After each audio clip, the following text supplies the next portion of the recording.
জন্মই নিছে তোমার সন্তান আব্দুল্লাহ দরখাস্তি হইয়া, মরণ পর্যন্ত আব্দুল্লাহ দরখাস্তির মতো আল্লাহর ভয় অন্তরে নিয়ে চলবে। যদি বাপ মার সিদ্ধান্ত সঠিক হয়, বাপ মার সিদ্ধান্ত যদি সঠিক হয়, আমার সন্তান আস্তে আস্তে বড় হয়, খাওয়াইব কি কয় হারাম কিছু খাওয়াইও না, সুদের টাকা ঘরে ঢুকায়া সন্তানরে বড় কইরো না, ঘুষের টাকা করে ঢুকায়া সন্তানরে লালন পালন কইরো না। লা ইয়াদখুলুল জান্নাতা জাসাদুন গুযিয়া বিল হারাম, না না, হারাম টাকা খাওয়ায়া যদি সন্তান বড় করো যুবক, এই সন্তান কোনো দিন মার সাথে ভালো আচরণ করবে না, বাবার সাথে ভালো আচরণ করবে না, মুরব্বীদের সাথে ভালো আচরণ করবে না। কারণ হারামের ভিতরে ভালো কিছু নাই, হারামের ভিতরে কোনো খারাপ আসর। এজন্য যেই সন্তানকে তুমি লালন পালন করো, হারাম টাকা ঘরে ঢুকাইয়া ব্যবসা করতেছো, সুদের ব্যবসা, 20,000 দিয়ে 25,000 নিতেছ, 25,000 দিয়ে 30,000 নিতেছ, এই হারাম টাকা ঘরে ঢুকাইয়া এই সন্তান বড় কইরা কোনো দিন মা ভক্ত বাবা ভক্ত হবে আশা কইরো না। এই সন্তান তোমার খেদমত করবে না। এজন্য লালন পালন করো হালাল টাকা দিয়া, হারাম পয়সা দিয়া সন্তান বড় করো, হারাম পয়সা দিয়া সন্তানকে তুমি মানুষ করো। তারপর তার জামাটা এটাও যেন হালাল টাকায় কিনা হয়, তার খানাটা এটাও যেন হালাল খানা হয়, তার এরকম ভাবে ভাইয়েরা বন্ধুরা তার যত প্রয়োজন সামগ্রী এগুলা যেন হালাল কামাই দিয়ে কিনা হয়। এটা হলো সন্তানের 1 নম্বর পাওনা। যদি সন্তানের এই পাওনা তুমি আদায় না করো, কিয়ামতের মাঠে সন্তান আল্লাহ দরবারে তোমাকে আমাকে আসামি বানাবে। তোমরা ভালো করে শোনো, তোমাদের সকল সন্তান দুনিয়াতে যখন আগমন করে, আল্লাহর ওলি হইয়া দুনিয়ায় আসে, আল্লাহর পরিচয় নিয়ে আসে, দুনিয়ায় আগমন করে। মঈনুদ্দিন চিশতি, আব্দুল কাদের জিলানী, এমন মাপের যত ওলি আল্লাহ রয়েছে রে যুবক, আমার আপনার সন্তান মায়ার নবীর হাদিসের ভাষায় দুনিয়ায় আসার সময় মঈনুদ্দিন চিশতির মতো আল্লাহর ওলি হইয়া আসে, আব্দুল কাদের জিলানীর মতো আল্লাহর ওলি হইয়া দুনিয়ায় আগমন করে। এরপরে নবী বলেন ফাবাওয়াহু, তার মা তার বাবা, ইউহাব্বিদানিহি আও ইউনাসসিরানিহি আও ইউমাজ্জিসানিহি, তার বাপ মা তার ইহুদি বানায়, বাপ মা তার নাসারা বানায়, বাপ মা তার মুশরিক বানায়, বাপ মা তার বেনামাজি বানায়, বাপ মা তার সুদখোর ঘুষখোরের পথে নিয়ে যায়, বাপ মা তার গায়ক বানায়, বাপ মা তার নায়ক বানায়। এই বাপ মার কারণে সে গানের প্রতি ঝুঁকে। আল্লাহর নবীর হাদিস বলতেছি, এটা আমার কথা নয়। কেন? কারণ মা বাবা হলো তার সর্বপ্রথম শিক্ষক, ঘর হলো তার প্রথম বিদ্যালয়। এই প্রথম বিদ্যালয়ে প্রথম শিক্ষক, প্রথম বিদ্যালয় ঘর, মা বাবা তার প্রথম শিক্ষক। প্রথম বিদ্যালয়ে প্রথম শিক্ষকের কাছ থেকে যা শিখে এইভাবেই তার জীবন পরিচালনা করে। এজন্য আমি বাবা শুধু বাবা না, আমি আমার সন্তানের প্রথম শিক্ষক। চলাটা কেমন হবে শিখাইতে হবে, আদব কায়দা সন্তানকে শিখাইতে হবে, সালাম কালাম সন্তানকে শিখাইতে হবে। আমার সন্তান কিভাবে বসবে, কিভাবে খাবে, কিভাবে গোসল করবে, সবগুলা সন্তানকে শিখাইতে হবে। এটা বাবার দায়িত্ব, মায়ের দায়িত্ব, বাবার দায়িত্ব, মায়ের দায়িত্ব। কিয়ামতের ময়দানে এমন দায়িত্ব যদি বাপ মা পালন না করে, সন্তানকে যদি অবহেলার সাথে লালন পালন করে, যা খুশি তা মন যেভাবে চায় এইভাবেই যদি বড় করে, এইভাবেই যদি তারে পড়ায়, এইভাবেই যদি তারে শিখায়, কিয়ামতের ময়দানে আল্লাহ পাক বলেন এই সন্তান আল্লাহর আদালতে বাপ মার বিরুদ্ধে মামলা দিবে, বলবে রব্বানা আতিহিম দিফাইনি মিনাল আযাব ওয়ালআনহুম লানান কাবীরা। আল্লাহ আমার মারে ডাকো, আমি আজকে বেনামাজি, আমি আজকে গাঞ্জাখোর, এজন্য আমি জাহান্নামী। আমার বাবারে ডাকো, মারে ডাকো, আমার কিছু কথা আছে আমার বাপ মার ব্যাপারে। আমি শিশু ছিলাম, আমি বুঝতাম না গো মালিক, কোথায় ভর্তি হব, কোথায় পড়বো, কেমনে চলবো আমি জানতাম না। আমার বাবা আমাকে কিছু শিখায় নাই, আমার মা আমাকে শিখায় নাই, আমার বাবা তোমার পরিচয় আমার কলিজায় দেয় নাই, আমার মা আমাকে নামাজ শিখায় নাই, আমার বাবা আমাকে এরকম ভাবে আদব কায়দা শিখায় নাই।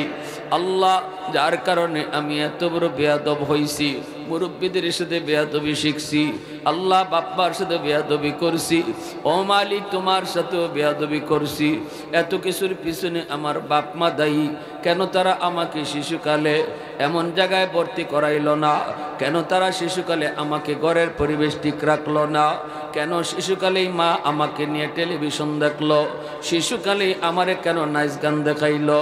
কেন আমার বাবা ঘরে টেপ বাজাইলো, গানের আওয়াজ আমার দিলে যায় পড়লো? আল্লাহ, আমার দিলের ভিতরে তো তুমি ছিলা, আল্লাহ আমার দিলের ভিতরে তো আখিরাতের ফিকির ছিল। এই দিলের অবস্থা পরিবর্তন হয়েছে আমার বাবার কারণে, মার কারণে। আজ যদি আমি জাহান্নামী হই, আমার বাপ মারে জাহান্নামের ডাবল শাস্তি তুমি দাও। আল্লাহর আদালতে মামলা দায়ের করবেন সন্তান, আল্লাহর আদালতে মামলা, বহু মা বহু বাবা সন্তানের মামলায় আল্লাহর আদালতে কাঠগড়ায় দাঁড়ায় জবাব দেওয়া লাগবে রে যুবক। এজন্য বলি, দিলটা একটু নরম করে কথাগুলি শোনো। শিশুকালে আল্লাহর পরিচয় শিখাও। আল্লামা ডক্টর ইকবাল এত বড় ডক্টর, পাকিস্তানের অক্সফোর্ড বিশ্ববিদ্যালয় থেকে তিনি ডক্টরেট নিয়েছেন, অথচ লেখাপড়া হয়েছে মাদ্রাসায়, লেখাপড়া শুরু হয়েছে আল্লাহর পরিচয় দিয়া। বাপ মা লেখাপড়া শুরু করাইছে মাদ্রাসা দিয়া। এরপরে মাদ্রাসার পড়ালেখা শেষ করে তিনি স্কুলে পড়ছেন, কলেজে পড়ছেন, ভার্সিটিতে পড়ছেন। তারপরে ডক্টরেট ডিগ্রি আনার জন্য লন্ডন গেলেন, অক্সফোর্ড লন্ডন গেলেন। সেখানে যায় দেখা যায় তার কোনো পরিবর্তন নাই। ইসলামের পক্ষের বহুত বড় সৈনিক, ইহুদি টিচার, খ্রিস্টান টিচার, এদের মাঝেও তিনি ইসলামের পক্ষে কবিতা লিখে যান, ইহুদিদের বিপক্ষে কবিতা লিখেন। জজের কাছে বিচার দেওয়া হলো, মামলা হলো, কোর্টে তারে হাজির করা হলো। কোর্টে তারে হাজির করলে জজ জিজ্ঞেস করে, মিয়া তুমি আমাদের পরিবেশে থাকো, আমাদের পরিবেশে তুমি বড় হইতেছ, আমাদের পরিবেশে তুমি দিনরাত কাটাইতেছ, তোমার ভিতরে এখনো ইসলামের কথা, তোমার দিলের ভিতরে এখনো কোরআনের কথা, নবীর কথা, পরিবেশটা তো আমাদের পরিবর্তন হয় না কেন, তোমার ঘটনা কি?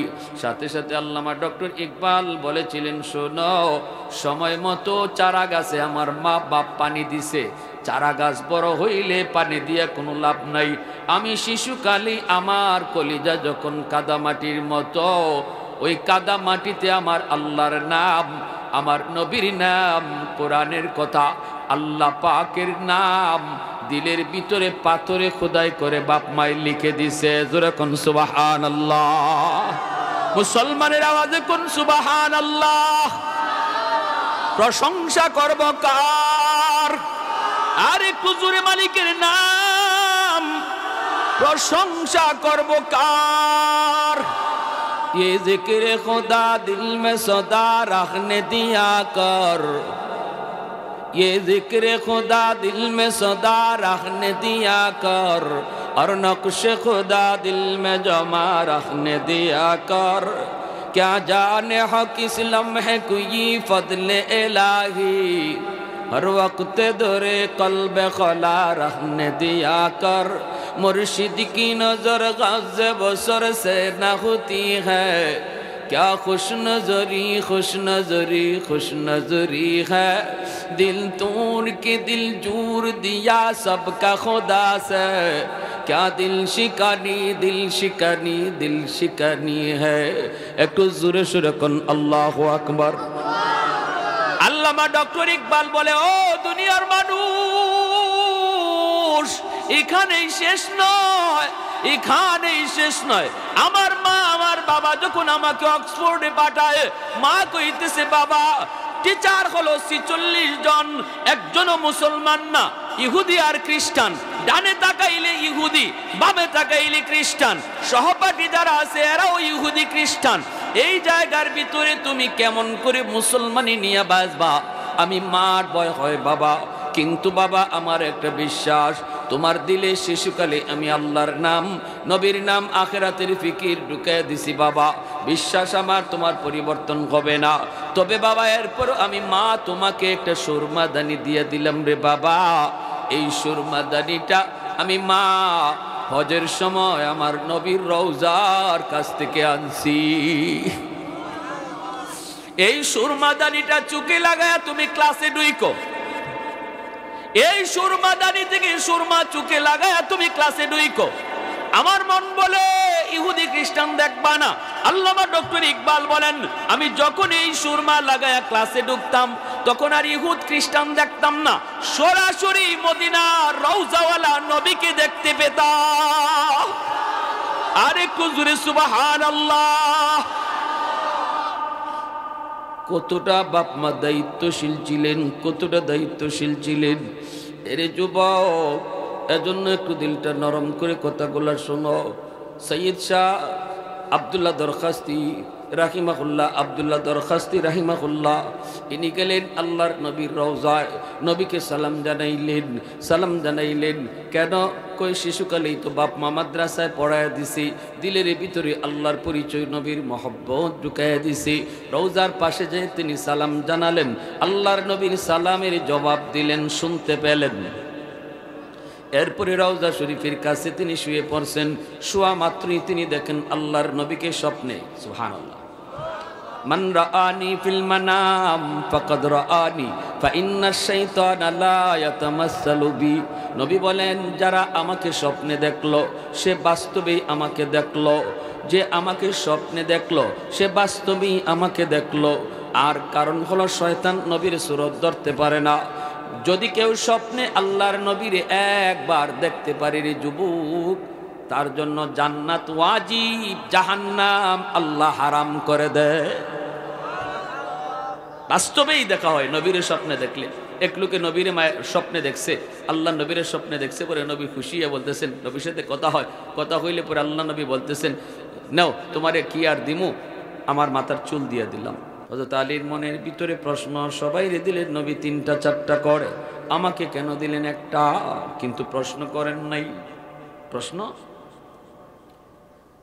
ঘুম থেকে উঠার পর তিনি বলেন, আমি ওই খেজুরটা পাইয়া স্বপ্নেই মুখে দিয়া দিছি। ঘুম ভাঙলো, ঘুম ভাঙার পরে দেখি আমার মুখে এখন ওই খেজুর আছে। সুবহানাল্লাহ। ফজরের নামাজ পড়তে গেলাম, হযরত ওমর ফারুক রাদিয়াল্লাহু তাআলা আনহুর জামানা, খলিফাতুল মুসলিমিন, আমিরুল মুমিনিন হযরত ওমর, এনার জামানার ঘটনা বলতেছি। ফজরের নামাজের পর খলিফার পাশে আমরা এরকম গুল হয়ে বসলাম। হঠাৎ করে দেখি একজন বুড়া মহিলা হযরত ওমরের দরবারে খেজুর নিয়ে আইছে। আয়া বলতেছে, আমিরুল মুমিনিন, এই খেজুরগুলি আমার বাগানের প্রথম খেজুর। আল্লাহু আকবার। হযরত আলীর মনে পড়ে গেল স্বপ্নের কথা। ঘটনা কি? আমি স্বপ্নে দেখলাম নবীর কাছে বসা, আর এরকম একজন মহিলা ইয়া কয় আমার বাগানের প্রথম খেজুর।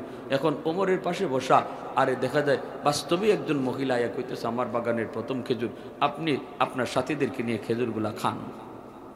হযরত আলী চুপচাপ, কথা বলেন না, কিন্তু স্বপ্নের কথা মনে পড়ে গেছে। আজকে রাত্রেই মাত্র স্বপ্নে দেখছেন, এটা ঠিক কিনা? নবীকে। হযরত ওমর খেজুরগুলা হাতে নিলেন, একজন একজন করে খেজুর দিতেছেন, তিনটা চারটা পাঁচটা করে দেন। কিন্তু আলীর কাছে আইয়েই হযরত ওমর খেজুর দিছেন একটা। খেজুর দিছেন কয়টা? হযরত আলীর মনে পড়ে গেল 100 স্বপ্নের সাথে বাস্তবে মিল। নবীও আমাকে তিনটা চারটা খেজুর দেন নাই, দিয়েছেন একটা। হযরত ওমর তিনিও দিলেন আমাকে একটা, অথচ দুই একটা দিলে আমার হাসান হুসেনকে দিতে পারতাম। তখন নবীরে তিনি জিজ্ঞেস করেন নাই, ওমরকে জিগাইতে তো অসুবিধা নাই, নবীরে তো একটু ডর লাগে। ওমরে জিগাইতেছেন, ওমর সবাইকে দিলেন তিনটা চারটা, আমাকে দিলেন একটা, ঘটনা কি? ঘটনা কি? কারণ কি? হযরত ওমর তখন মুস্কি হেসে বলে, আলী, আজ রাত মায়ার নবী যদি তোমাকে তিনটা চারটা দিতেন, আমিও তোমাকে তিনটা দিতাম। সুবহানাল্লাহ, জোরে কইতেন না? हैदार तेरा नाम से इस्लाम रहेगा,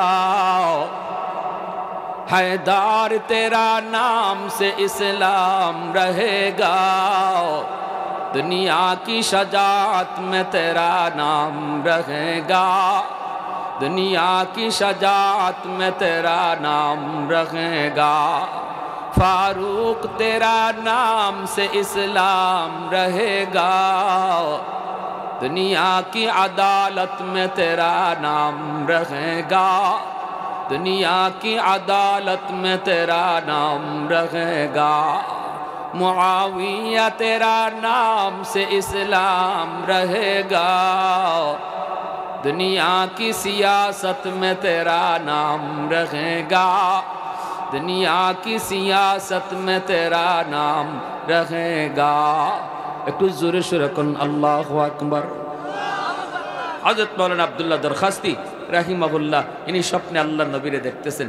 নবীরে দেখা মাত্রই আল্লাহ নবী বলতেছেন, মিয়া কি খবর? তিনি কয়, ইয়া রাসূলুল্লাহ, আমি তো নিয়ত করছি আর দেশে যাইতাম না গো নবী, আমি মদিনায় থাকতাম, আপনি যেখানে শুয়ে রয়েছেন আমিও বাড়ি ঘড়ি গানি বানাইতাম। আল্লাহ নবী কয়, না,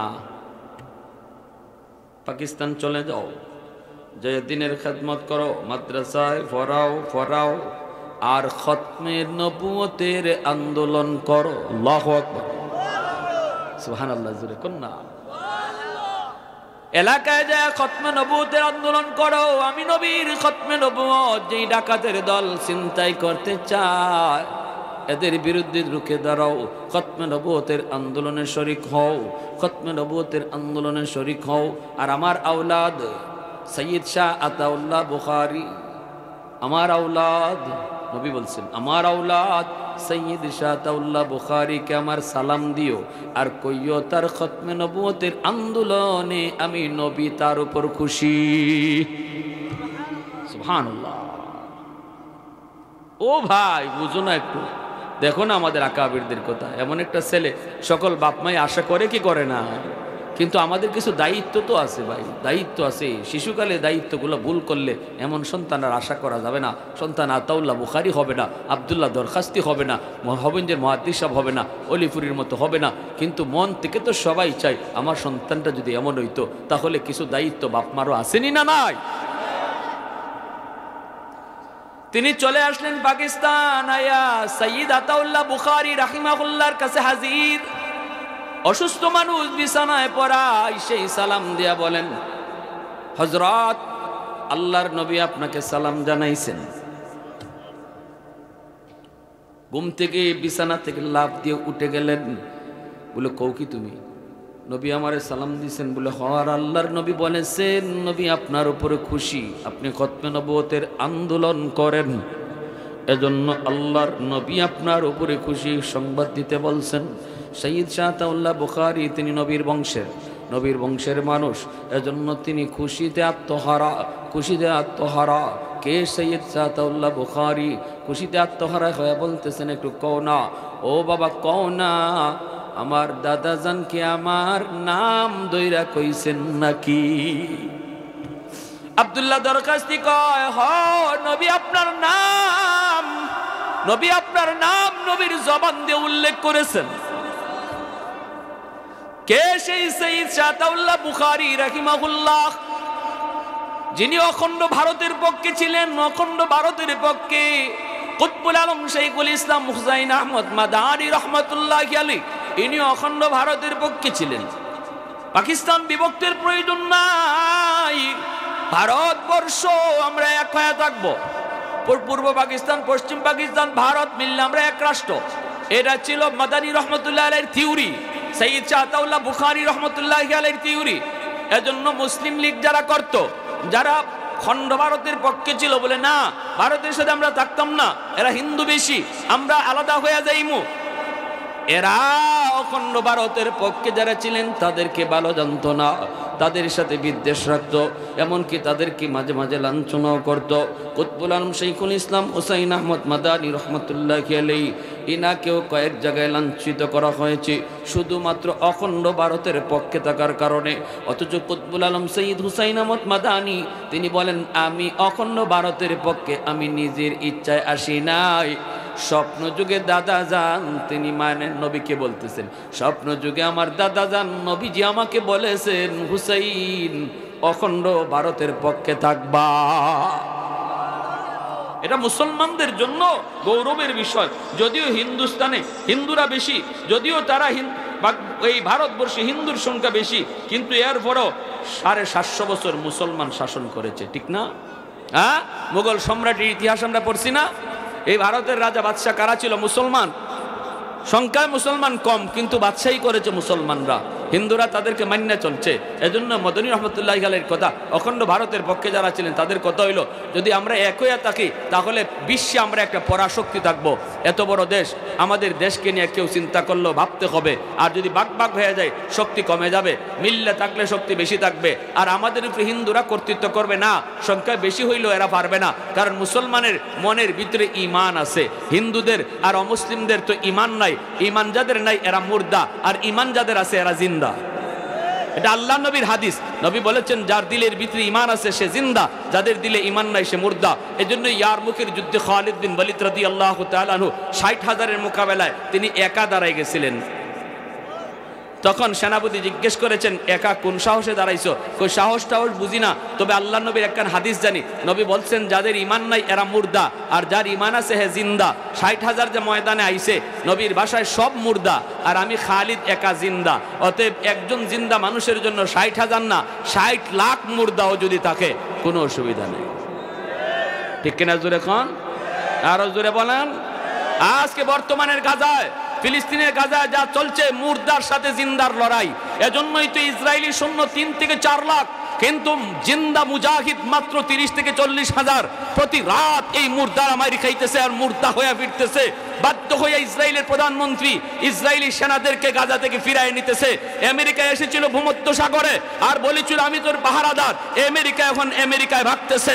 কেন? কারণ আল্লাহ নবী বলেছেন, ঈমানওয়ালারা জিন্দা আর বেঈমান হলো মুর্দা। পশ্চিমাদের চোখ পড়েছে কাবা ঘরের প্রান্তরে, ব্রিটিশ দালাল দল বেঁধেছে ধ্বংস করতে চায় কারে। পশ্চিমাদের চোখ পড়েছে কাবা ঘরের প্রান্তরে, ব্রিটিশ দালাল দল বেঁধেছে ধ্বংস করতে চায় কারে। আল্লাহ পাকের ঘর, তোর সাহস থাকলে ধর। ঠিক কিনা? আওয়াজ হয় নাই। আল্লাহ পাকের ঘর, তোর সাহস থাকলে ধর। দো জাহানের মালিক যিনি, পবিত্র কাবা। ওই আরবের দিন বাঁচাতে সত্য ন্যায়ের মুক্তি চাই, মুহাম্মদের বাহিনী আজ আসলে তোদের রক্ষা নাই। ওই আরবের দিন বাঁচাতে সত্য ন্যায়ের মুক্তি চাই, মুহাম্মদের বাহিনী আজ আসলে তোদের রক্ষা নাই। আরেকটা বার আওয়াজ দিয়া কও, 2 হাত উঠাইয়া, মুহাম্মাদুর রাসূলুল্লাহ বাহিনী আসেনি। একটু দাঁড়াও, জেগে উঠো ওহে মুসলমান, আর কতদিন দিন ইসলামের সইবে অপমান। একটু দাঁড়াও, জেগে উঠো ওকে মুসলমান, আর কতদিন দিন ইসলামের সইবে অপমান। রক্ত দিয়ে পবিত্র ওই মক্কা মদিনা, সেই জমিনে ইহুদিরা চলতে পারে না। নূর মক্কার ইসলাম তার তাকলো কি আর দাম, বন্দিশালায় তাকে যদি আল আকসার ঈমান। ওই আরবের দিন বাঁচাতে সত্য ন্যায়ের মুক্তি চাই, মুহাম্মদের বাহিনী আজ আসলে তোদের রক্ষা নাই। ওই আরবের দিন বাঁচাতে সত্য ন্যায়ের মুক্তি চাই, মুহাম্মদের বাহিনী আজ আসলে তোদের রক্ষা নাই। পশ্চিমাদের চোখ পড়েছে কাবা ঘরের প্রান্তরে, ব্রিটিশ দালাল দল বেঁধেছে ধ্বংস করতে চায় কারে। আল্লাহ পাকের ঘর, তোর সাহস থাকলে ধর। দো জাহানের মালিক যিনি, পবিত্র কাবা।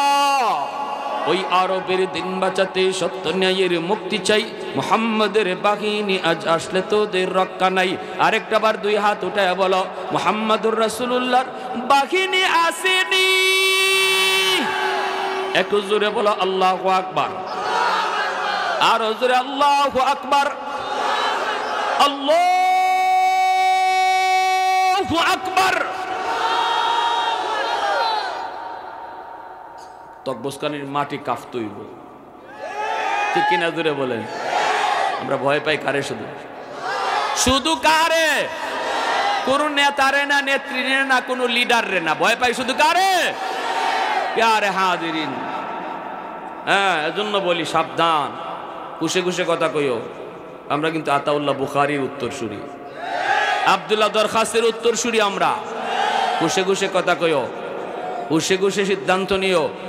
ওলামায়ে কেরাম জাতির দুশ্মন না, উলামায়ে কেরাম সর্বকালে জাতির বন্ধু ছিল, আজও আছে। কারে কি বুঝাও, কারে কি বুঝাও? কলমের কুচায় কোটি কোটি টাকা বিদেশ যায়, আলেম উলামার না, ঠিক কি না?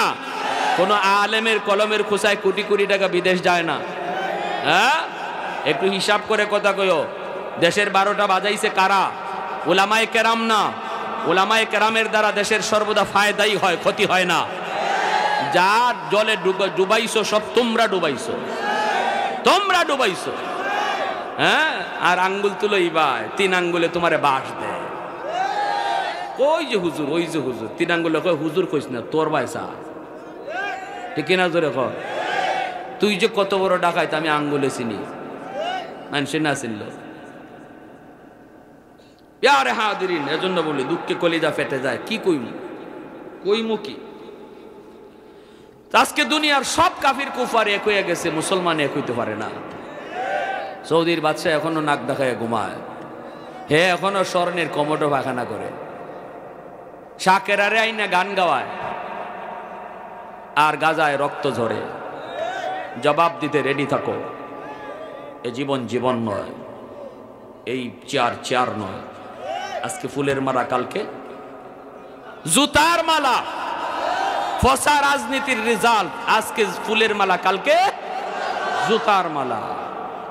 এটা হইল চেয়ারের, এই চেয়ারের বৈশিষ্ট্য এটা। এটা কোনো সময় ফুল দেয়, কোনো সময় জুতা পিঠা খাওয়ায়। এই ফসাগান্দা চেয়ারের জন্য সত্য কথা ভুইলা মিথ্যা কথা কইও না, ধোকায় পড়ো না, চাপাবাজি করো না, ফাকনামি করো না, বাটপারি করো না, চিটারি করো না। সঠিক কথা জাতিকে বলো। বলো কোন আলিমের দ্বারা দেশের ক্ষতি হয়েছে? কোন আলিমের দ্বারা? এখনো আলেম উলামার রক্তের মধ্যে, সাত মাদ্রাসা ছাত্রের রক্তে একদম পিওর রক্ত পাওয়া যায়, পিওর রক্ত। প্যারে হাদিরিন, এজন্য বলি সঈদ আতাউল্লাহ বুখারী রহমতুল্লাহ আলাইহি, ইনি অখণ্ড ভারতের পক্ষে গেছেন একবার এক জনসভায়।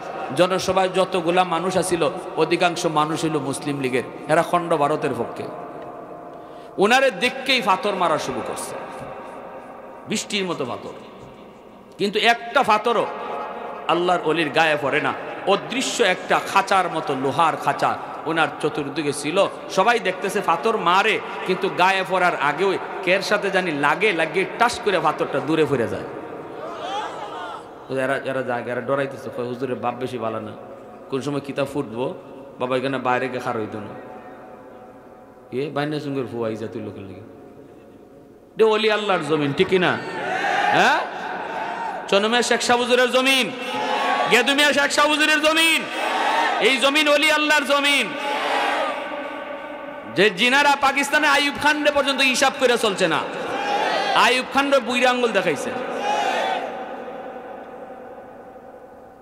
ওই যে কিশোরগঞ্জ হযরত মাওলানা আতা আলী সাহেব রাহিমাহুল্লাহ, ইনি পার্লামেন্টে বসে আইয়ুব খানে কইছিল, মৌলভী এত কথা কইও না।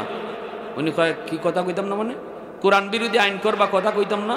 কয় এত কথা কইও না, আমার নাম আইয়ুব খান, আমার সামনে কথা কইতে হিসাব করে কোন লাগে। আমি জাতে ফাটান, আমি ফাটানের বাচ্চা। আর হযরত মাওলানা আতা আলী সাহেব রাহিমাহুল্লাহ, ইনি সাথে সাথে চেয়ার তুললে কইছিলেন, তুই ফাটানের বাচ্চা আর আমি মুসলমানের বাচ্চা, তুই ফাটানের বাচ্চা আমি মুসলমানের বাচ্চা। এটা হইলো আমরা উলামায়ে কেরাম, আমাদের আকাবিরদের কথা। হয়তো হিসাব করে কথা কই, বাটে ফালাই দিছো তো, ওই জন্য টের পাইতেছ ভাই ভাই। এজন্য আমার ভাইয়েরা, বন্ধুরা, একটু মনোযোগ দিয়ে শুনি কথাগুলা। যখন বৃষ্টির মতো এরকম ভাবে পাথর নিক্ষেপ করতেছে, ইনি বইয়ে রয়েছেন, আর এরকম লোহার খাঁচার মধ্যে পাথরগুলো আঘাত লাগে লেগে ভরে যেতেছে গিয়া, তখন সবাই কই ব্যাপার কি, আর উনি মাথার নিচের দিকে দিয়ে বইয়ে রয়েছেন। আমরা তো কেউ মারলে পরে হাত দিয়ে এমনি ফিরাই, ঠিক না? চোখটা দিয়ে এমনি চাই, হাত দিয়ে ফিরাই মারলে পরে, কিন্তু ইনি চুপচাপ মাথাটা নিচের দিকে দিয়া বোয়া, পাথর আইতেছে বৃষ্টির মতো, একটা পাথর শৈল্য পড়ে না, লোহার খাঁচার মধ্যে আওয়াজ হয়, আওয়াজ উইয়ে পাথরটা ফিরে জায়গা, লোহার খাঁচা কেউ দেখে না। এই অবস্থার মাঝে পরে পাথর মারা শেষ, মানুষ কেত মারো বিহালেন, বাদ দেও, একটাও তো শৈল্য পড়ে না, সবাই বাদ দিছে। এইবার তাই কইতেছেন, তোমরা পাথর মারা শেষ নি, আমার একটু কোরআন তেলাওয়াত করার সুযোগ দিবাইনি। সুবহানাল্লাহ। আল্লাহর ওলি যেই মাত্র কোরআন তেলাওয়াত শুরু করলেন, তেলাওয়াত কোরআন কার কালাম? আল্লাহর কালামের ভিতরে মধু জাদু আসেনি না নাই? এত জাদু, এত জাদু, এত জাদু। ভাইরা বন্ধুরা, কারি আব্দুল বাসিত প্রতিযোগিতা হয়েছিল সব ধর্মীয় গ্রন্থ। আব্দুল বাসিত সকল ধর্মের ধর্মীয় গ্রন্থ প্রতিযোগিতায় 10 মিনিট করে টাইম, গীতার 10 মিনিট টাইম, বাইবেলে 10 মিনিট টাইম, এরকমভাবে সকল ধর্মের ধর্মীয় কিতাব পড়ছে 10 মিনিট কইরা। কিন্তু কারি আব্দুল বাসিত যখন আন্তর্জাতিক প্রতিযোগিতায় তিনি শুরু করলেন কোরআন তেলাওয়াত, আল্লাহর কাছে কই, মালিক টাইম মাত্র 10 মিনিট, কিন্তু আমার তো বিসমিল্লাহ কইতে 10 মিনিট যায়। ও মালিক, আমার গলার ভিতরে আজকে পৃথিবীর সবচেয়ে সুন্দর আর জাদুময় সুর তুমি দিয়ে দিও। আল্লাহ, আমার কণ্ঠে তুমি পৃথিবীর সবচেয়ে বড় জাদু, কোরআনের সবচেয়ে বড় মুজিজা, এই কণ্ঠের ভিতরে তুমি আজকে দান কইরো।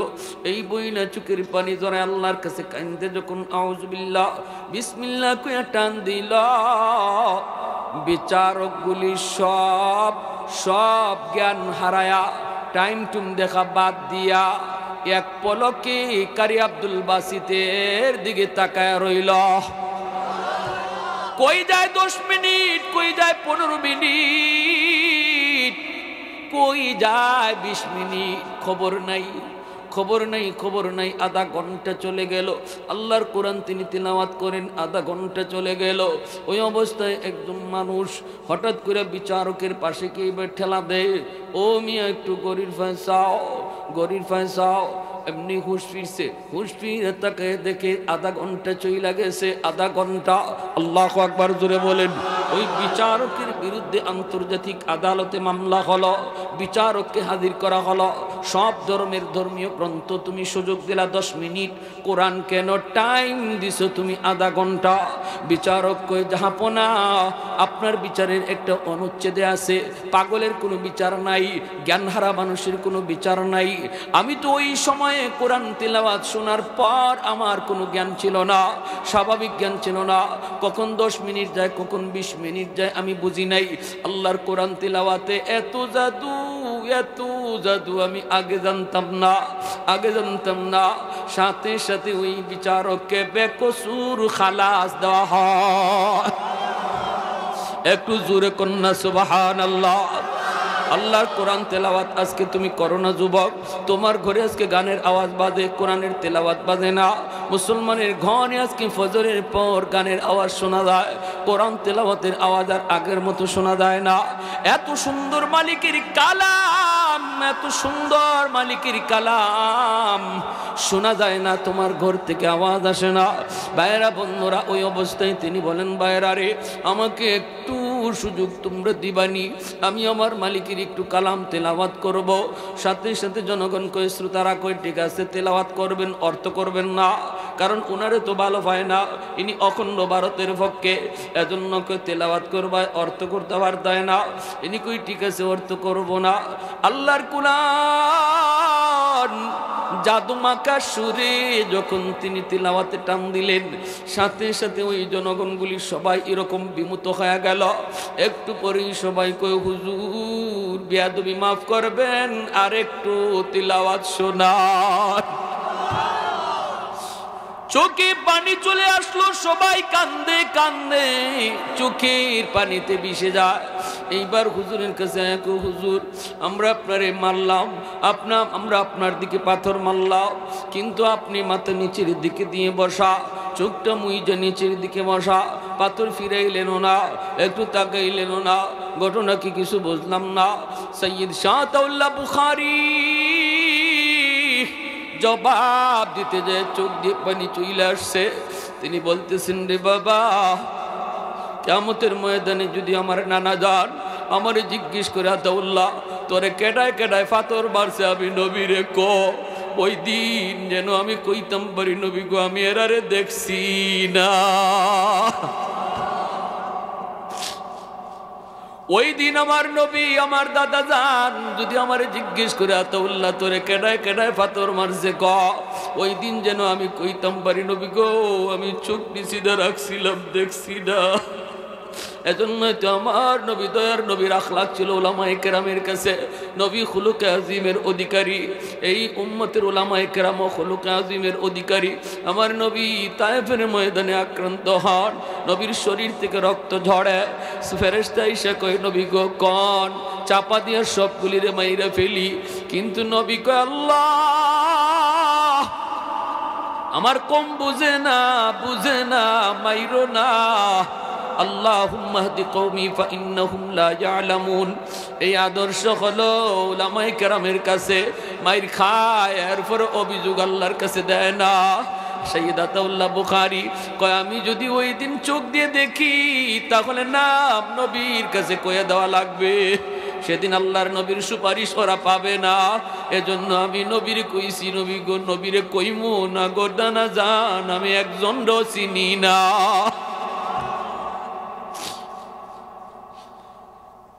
আল্লাহু আকবার। ऐ हबीबे किबरिया तुम पर सलाम, ऐ हमारी दिलरुबा तुम पर सलाम, ऐ हबीबे किबरिया तुम पर सलाम, ऐ हमारी दिलरुबा तुम पर सलाम, दिल सदा कहता रहा तुम पर सलाम, ऐ इमामुल अंबिया तुम पर सलाम, मस्जिद अक़सा में जुमला अंबिया, मस्जिद अक़सा में जुमला अंबिया, मुक़्तदी थे और विहा तुम मुक़्तदा, मुक़्तदी थे और विहा तुम मुक़्तदा, ऐ इमामुल अंबिया तुम पर सलाम, दिल सदा कहता रहा तुम पर सलाम। জন্মই নিছে তোমার সন্তান আব্দুল্লাহ দরখাস্তি হইয়া, মরণ পর্যন্ত আব্দুল্লাহ দরখাস্তির মতো আল্লাহর ভয় অন্তরে নিয়ে চলবে। যদি বাপ মার সিদ্ধান্ত সঠিক হয়, বাপ মার সিদ্ধান্ত যদি সঠিক হয়, আমার সন্তান আস্তে আস্তে বড় হয়, খাওয়াইব কি কয় হারাম কিছু খাওয়াইও না, সুদের টাকা ঘরে ঢুকায়া সন্তানরে বড় কইরো না, ঘুষের টাকা করে ঢুকায়া সন্তানরে লালন পালন কইরো না।